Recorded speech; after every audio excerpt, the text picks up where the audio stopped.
كل شيء معده بالفناء والعدم كما قال شأنه كل من عليها فان ويبقى وجه ربك ذو الجلال والإكرام وقال كل شيء خالق إلا وجهه ثم الصلاة والسلام والتحية والإكرام على نبينا وآل نبينا أما بعد فقد قال الله سبحانه وتعالى في كتابه الأعلى بسم الله الرحمن الرحيم ومن يتق الله يجعل له مخرجا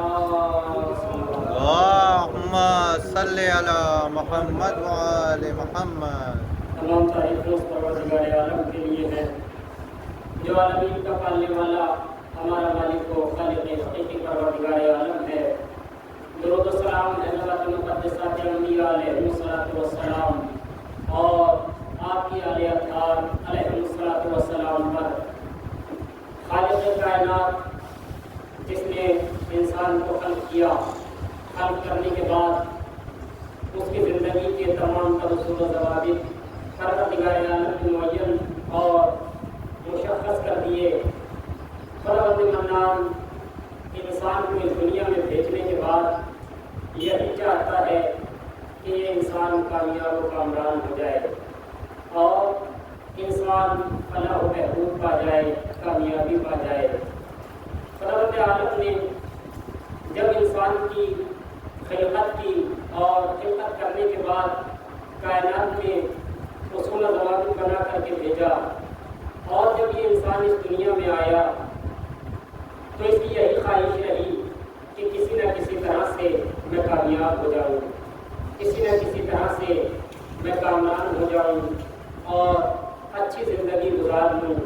میری زندگی بہتر ہو جائے، میرے اہل خانہ اہل و عیال کی زندگی اور ان افراد کی زندگی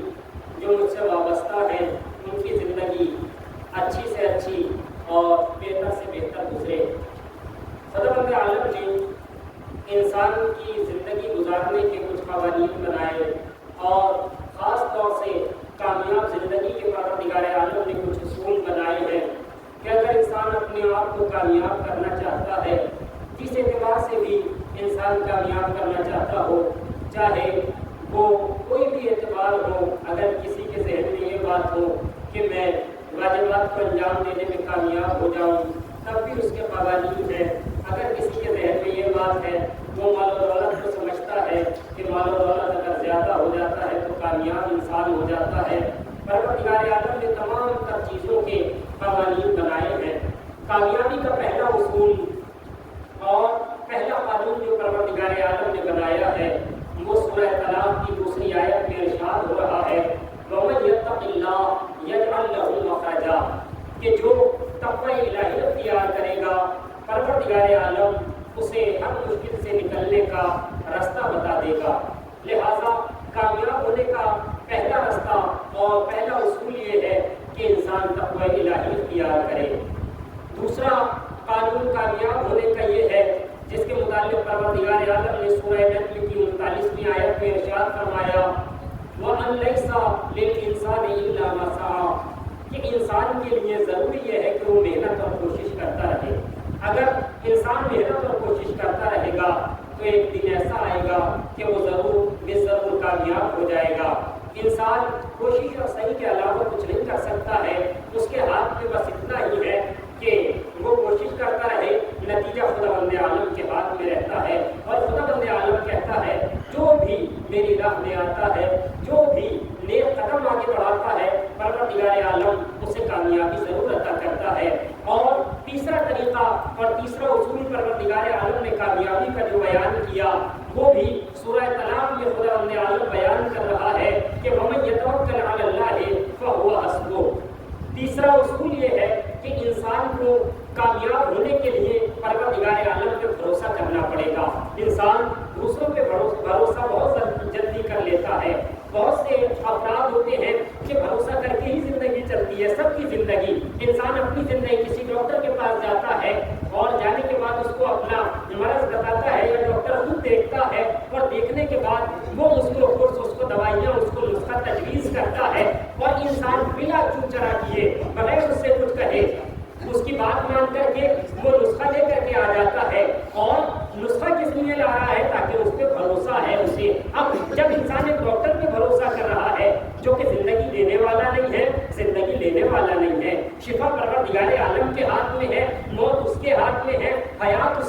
ہوتے ہیں، لیکن پھر بھی انسان بھروسہ کر رہا ہے کہ اگر میں بچ سکتا ہوں تو ڈاکٹر کا نسخہ لینے کے بعد ہی بچ سکتا ہوں، یا انسان کو اگر کہیں جانا ہوتا ہے اسے راستہ نہیں پتا، مجھے یہاں سے لکھنؤ جانا ہے تو مجھے یہ نہیں پتا کتنے چوراہے پڑیں گے، کتنے موڑ آئیں گے، دائیں کب مڑنا ہے، بائیں کب مڑنا ہے، لیکن ہم ایک ٹرین میں ایک بس میں بیٹھ جاتے ہیں، اس لیے بھروسہ کرتے ہوئے اس کے ڈرائیور پہ کہ وہ ہمیں پہنچا دے گا ہماری منزل تک۔ یہی بھروسہ انسان کا ہوتا ہے جو اسے منزل تکمیل تک لے جاتا ہے، اس کی منزل مقصود تک لے جاتا ہے۔ عزیزان گرامی، جب انسان ایک ڈاکٹر پہ، ایک ڈرائیور پہ بھروسہ کر رہا ہے، جبکہ وہ اسے جانتا نہیں ہے، جبکہ وہ اسے پہچانتا نہیں ہے، اس کا زیادہ تر ایسا ہوتا ہے کہ وہ رشتے دار بھی نہیں ہوتا، ملنے جلنے والا بھی نہیں ہوتا، حتیٰ یہ کہ ایسا ہوتا ہے اکثر اوقات میں کہ ہم نے اس ڈرائیور کو کبھی دیکھا بھی نہیں ہوتا ہے آج سے پہلے، ایسا ہوتا ہے نہیں ہوتا، آپ بتائیے، لیکن انسان اس کو بھروسہ کرتا ہے کہ یہ مجھے میری منزل مقصود تک پہنچا دے گا۔ عزیزان گرامی، وہ پروردگار جسے ہم دل کی آنکھوں سے دیکھ سکتے ہیں، جسے انسان دل کی آنکھوں سے دیکھ رہا ہے، پروردگار عالم نے اپنی پہچان بتائی ہے، اپنی شناخت بتائی ہے۔ پروردگار عالم جو ہر وقت انسان کے ساتھ رہتا ہے، انسان سوچتا ہے کہ وہ مجھ سے دور ہے، وہ دور نہیں ہے، انسان دل کی آنکھوں سے دیکھے تو صحیح، آواز قدرت آتی ہے، نحن اقرب الیکم من حبل الورید، ہم تمہاری شہد گردن سے بھی پاس ہیں، ہمیں دیکھو تو صحیح۔ لہٰذا بھروسہ کرنے والی ذات جو ہے وہ ذات پروردگار عالم کی ذات ہے۔ لہٰذا کامیابی کا تیسرا اصول یہ ہے کہ انسان پروردگار عالم پہ بھروسہ کرے، اور جب انسان پروردگار عالم پہ بھروسہ کرتا ہے تو پروردگار کہتا ہے جو مجھ پہ بھروسہ کرتا ہے میں اس کے لیے کافی ہوں۔ اور آپ نے دیکھا آج جیتی جاگتی مثال دنیا کو مل گئی کہ جنہوں نے پروردگار عالم پہ بھروسہ کیا وہ کسی کے آگے نہیں جھکے، وہ کسی سے نہیں ڈرے، وہ کہیں خوف نہیں کھا کے گئے، ان کے لیے پروردگار کافی تھا، ان کے لیے خداوند عالم پر انہیں بھروسہ تھا، لہذا کامیابی ملی۔ اسی طرح سے اگر انسان مکمل طور پہ بھروسہ پروردگار عالم پہ کرتا ہے تو پروردگار عالم کامیابی ضرور عطا کرتا ہے۔ اب کامیابی کا چوتھا اور عظیم اصول یہ ہے کہ جو آپ بار بار سنتے رہتے ہیں، کون سا اصول ہے عزیزوں؟ قرآن کریم کے سورہ بقرہ دوسرا سورہ آیت نمبر 153 میں بڑی مشہور و معروف آیت جو یقینی طور پہ آپ کو سب کو یاد ہے، بچے کو کم از کم آیت نہ یاد ہو تو ترجمہ اس کا یقینی طور پہ یاد ہوتا ہے، بڑی آسان اور سہل آیت ہے۔ کامیابی کا چوتھا اصول یہ ہے کہ ان اللہ مع الصابرین، اللہ صبر کرنے والوں کے ساتھ ہے۔ صبر ایک بہت اہم چیز ہوتی ہے، یہ انسان بے صبر ہے۔ قرآن کہہ رہا ہے بعض لوگوں کے بارے میں کہ انسان کو عجلت پسند ہے، انسان چاہتا ہے کہ میں نے دعا مانگی میری دعا قبول ہو جائے، میں نے یہ کام کیا مجھے کامیابی مل جائے، آج میں نے کام شروع کیا، میرا دل یہ چاہتا ہے کہ پہلے دن جو کھولی ہے پہلے دن 10,000 روپے کی سیل ہو جائے، ہر انسان کا دل چاہتا ہے، لیکن عزیزان گرامی ایک دن میں نہیں ہوتا ہے، آہستہ آہستہ صبر کے دامن کو تھامے رکھنا ہوتا ہے، اور جو صبر کے دامن کو تھامتا ہے قرآن کہتا ہے اللہ اس کے ساتھ ہوتا ہے۔ پھر اللہ جس کے ساتھ ہو جائے اس کے ساتھ دنیا ہو نہ ہو کوئی فرق نہیں پڑتا ہے، اللہ ساتھ ہے، سب کچھ ساتھ ہے۔ کامیابی کا پانچواں اصول کیا ہے عزیزان گرامی؟ کامیابی کا پانچواں اصول ہمیں قرآن کریم نے بتایا کہ ان اللہ یحب المحسنین، کہ اللہ احسان کرنے والوں کے ساتھ ہے، محبت کرتا ہے۔ پروردگار عالم احسان کرنے والوں سے، اچھے اخلاق والے جو لوگ ہوتے ہیں جو ایک دوسرے کی بھلائی چاہتے ہیں اور دوسروں کے ساتھ بھلائی کرتے ہیں وہ کامیاب و کامران ہوتے ہیں۔ اچھا اخلاق انسان کو کہاں سے کہاں لے جاتا ہے، ڈگریاں پہلے نہیں دیکھی جاتی، جب کہیں بیٹھنا ہوتا ہے ہر جگہ انسان ڈگری لے کے نہیں کرتا ہے اپنی کہ میں ڈاکٹر ہوں، میں پی ایچ ڈی ہوں، یا میں عالم ہوں، یا میں فاضل ہوں، یا میں کامل ہوں، نہیں عزیزان گرامی،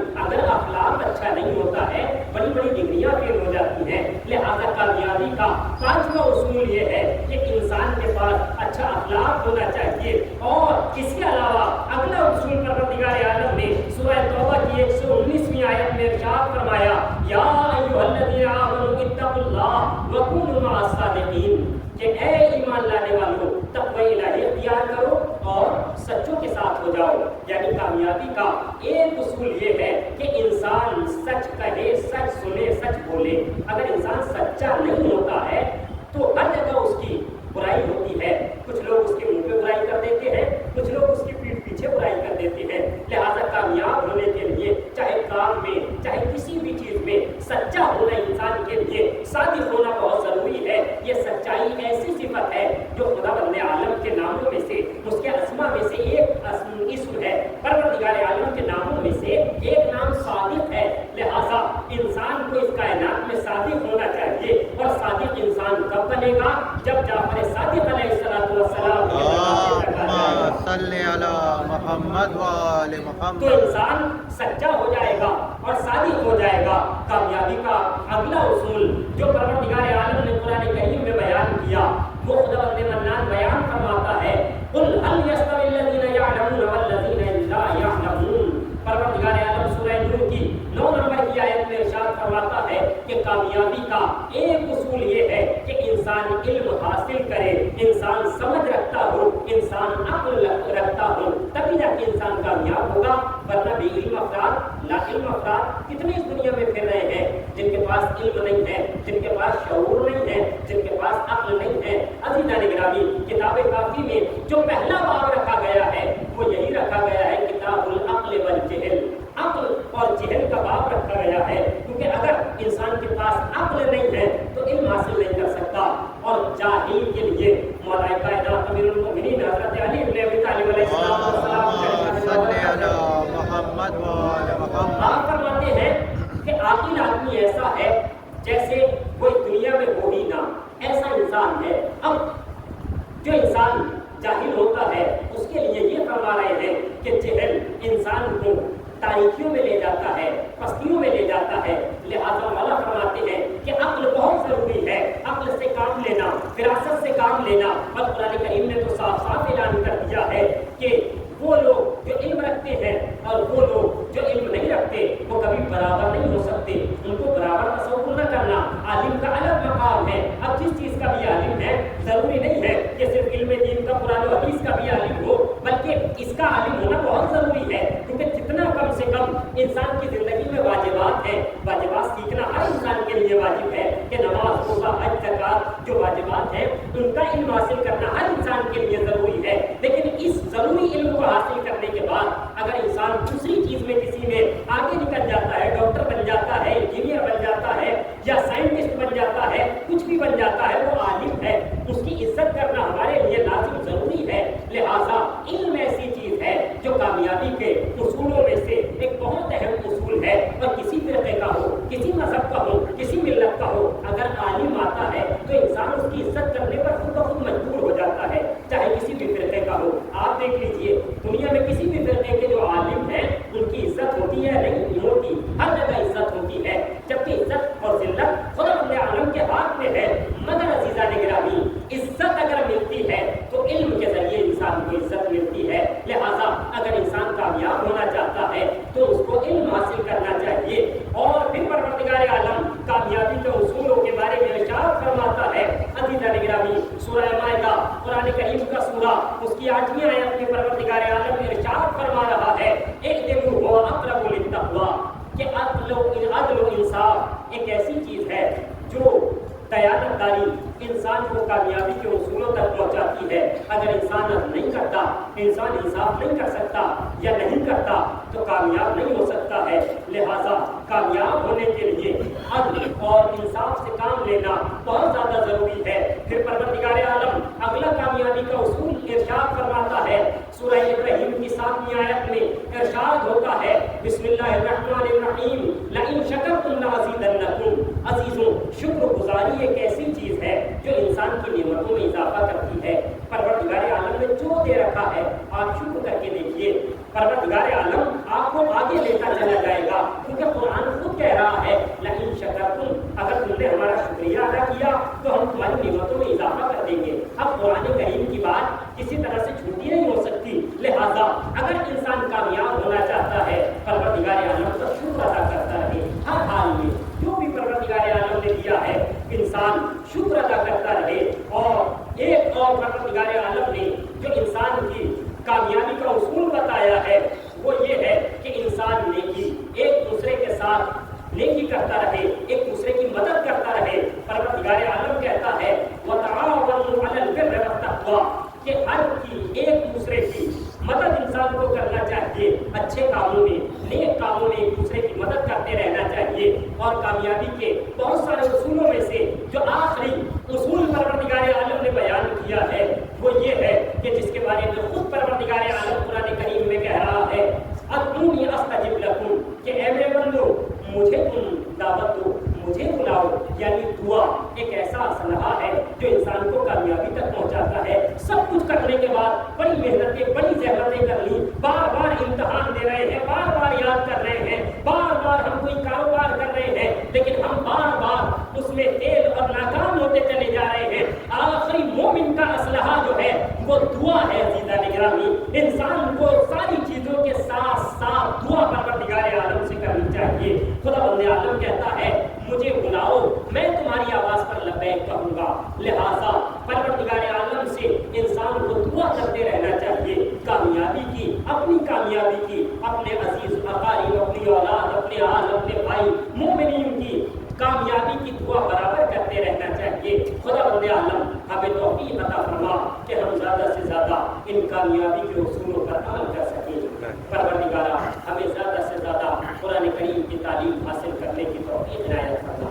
پروردگارا ہمیں کامیاب و کامران کی عطا فرما۔ پروردگارا ہماری عبادات کو قبول فرما۔ ربنا تقبل منا انك انت السميع العليم۔ بسم الله الرحمن الرحيم۔ والعصر ان الانسان لفي خسر الا الذين امنوا وعملوا الصالحات وتواصوا بالحق وتواصوا بالصبر۔ اللهم صل على محمد وآل محمد۔ اللهم صل على محمد وآل محمد۔ اللهم صل على محمد وآل محمد۔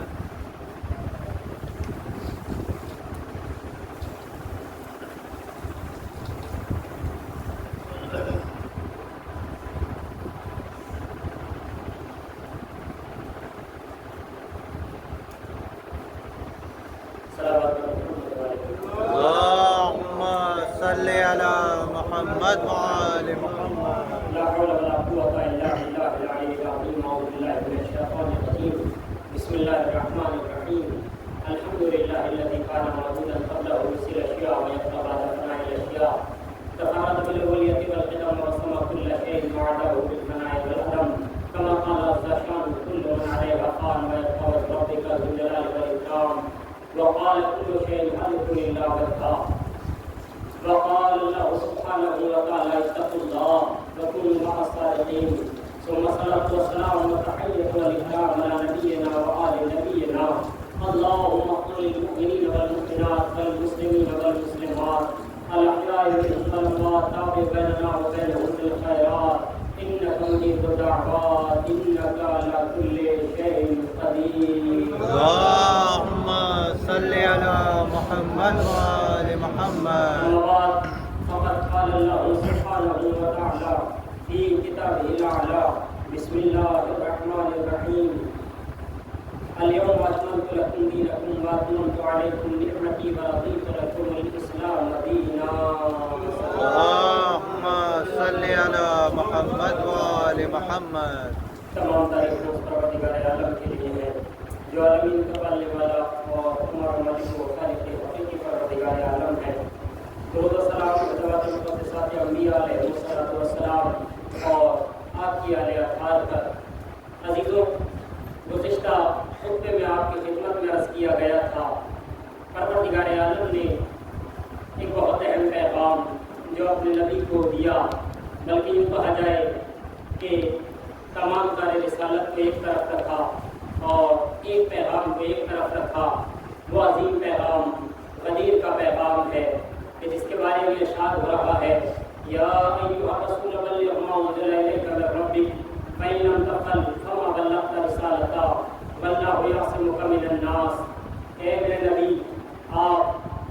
پیغام غدیر کو پہنچا دیجئے۔ اگر آپ نے اس پیغام کو نہ پہنچایا تو گویا رسالت کا کوئی کام انجام نہ دیا، کیونکہ ایک ایسی عید اور ایک ایسا موقع جو آنے والے مہینے میں آئے گا انشاءاللہ، اور ہم سب اس کو بخیر وعافیت تک کریں گے۔ وہ غدیر کا موقع ہے جس کے بہت سارے پیغامات ہیں۔ میں نے ان پیغامات میں سے آپ کی خدمت میں سے چند پیغام عرض کرنے کی کوشش کی تھی۔ غدیر کے جو بہت سے پیغامات ہیں ان میں سے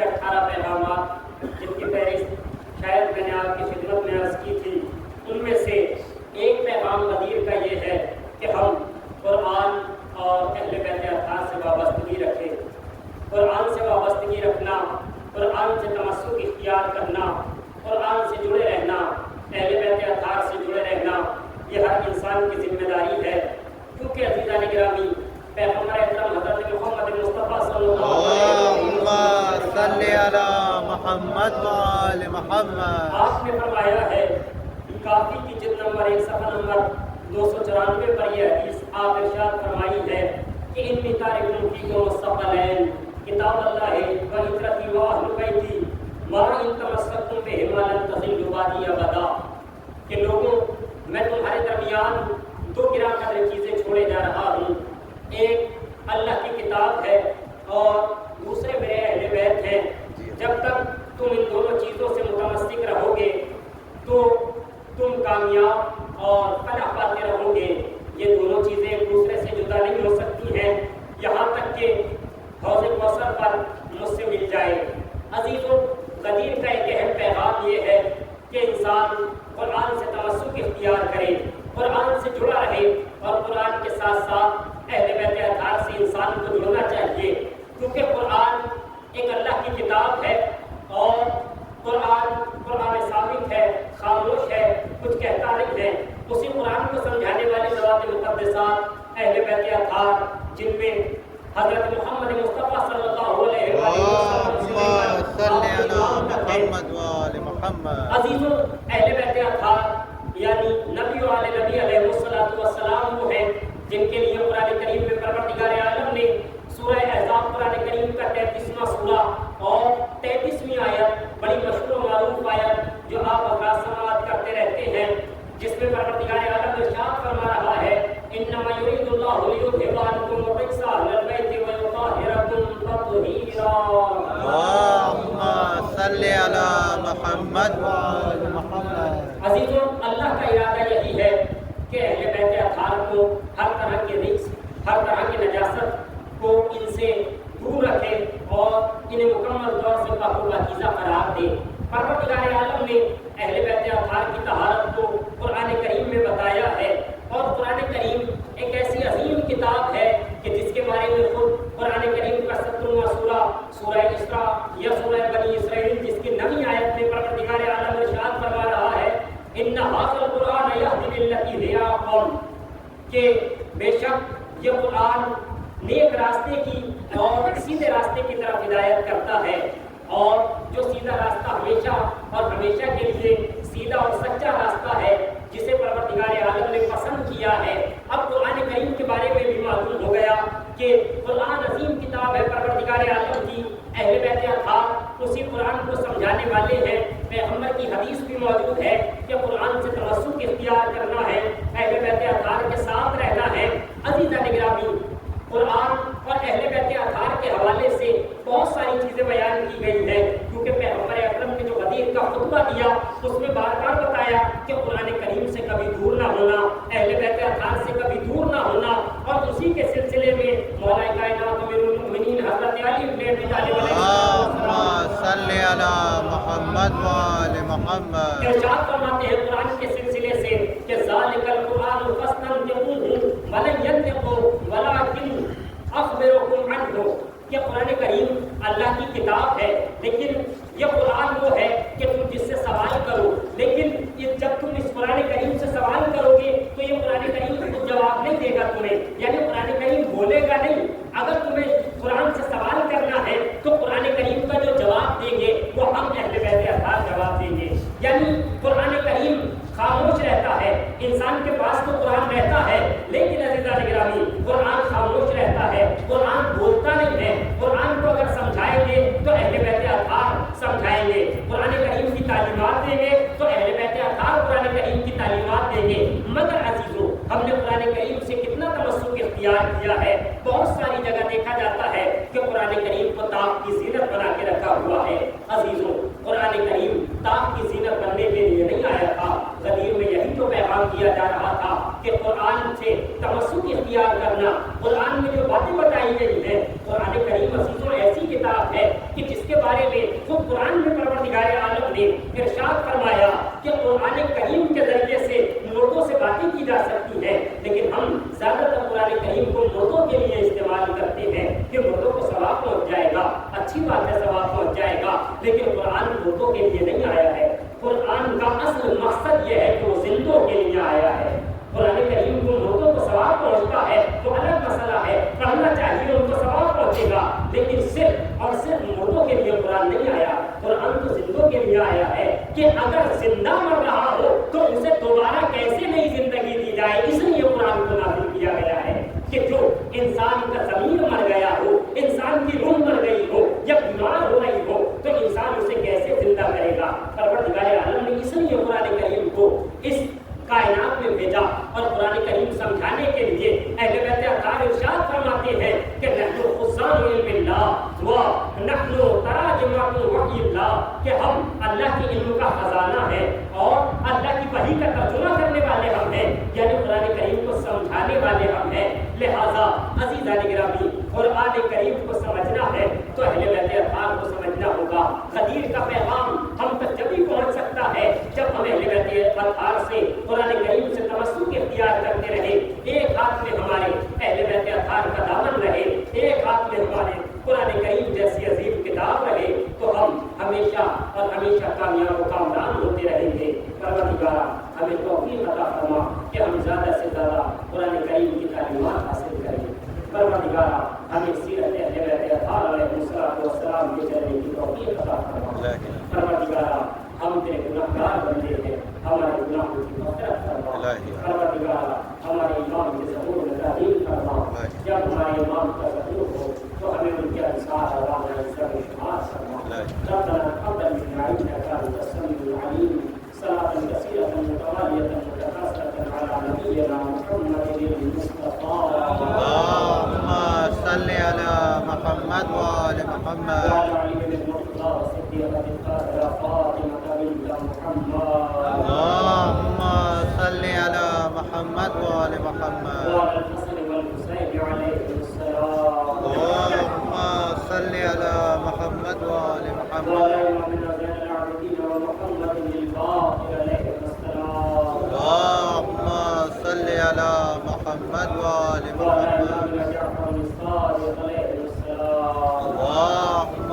صل على محمد وعلى وآل إمامنا منصور القائم علي الرضا عليه السلام، اللهم صل على محمد وآل وعلى محمد، إمامنا علي النقي ومحمد التقي عليه السلام، اللهم صل على محمد وآل محمد، وعلى إمامنا حسن العسكري عليه السلام، اللهم صل على محمد وآل صلاة محمد، كثيرة متوالية متكاثرة على مولانا وإمامنا حجة الله مهدي الله صاحب الزمان عليه السلام، اللهم صل على محمد وآل محمد. بسم الله الرحمن الرحيم، ما خلقنا الإنسان لفي خسر إلا الذين آمنوا وعملوا الصالحات وتواصوا بالحق وتواصوا بالصبر.